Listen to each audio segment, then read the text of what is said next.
تعال نقولك على شوية نصايح تساعدك في تشطيب شقتك. تحديد الميزانية.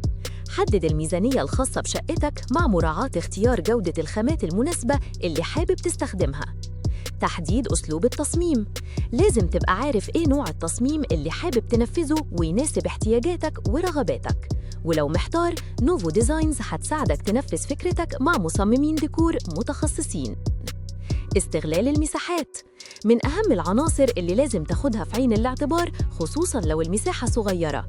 ممكن تستغلها بإنشاء وحدات تخزين بمختلف التصميمات، قطع أساس صغيرة، وابتعد عن الأحجام الكبيرة. استخدام التكنولوجيا الحديثة. لو ميزانيتك تسمح، فممكن تستخدم تقنية الرسم ثلاثي الأبعاد اللي بتوفره نوفو ديزاينز علشان تساعدك في تصور الشكل النهائي وتنفذه بأعلى درجة دقة وفعالية.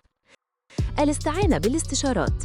الاستعانة بمتخصصين في التشطيب للحصول على استشارات تساعدك في تحديد الخيارات الأنسب ليك من حيث التصميم والمساحة والجودة. وإحنا في نوفو ديزاينز بنقدم لك استشارات مجانية تجنبك أخطاء مكلفة في المستقبل. برغم التحديات اللي ممكن تواجهها أثناء التنفيذ، إلا إن التعامل مع شركات متخصصة زي نوفو ديزاينز بيضمن لك تقليل التكاليف وزيادة الجودة من غير ما تقع في أخطاء مالية تأثر على ميزانيتك. إحنا في نوفو ديزاينز بنساعدك تختار الديكور اللي يناسب مساحتك بجودة عالية وأسعار تناسب ذوقك. انسى هم التشطيب وخلي الباقي على نوفو ديزاينز.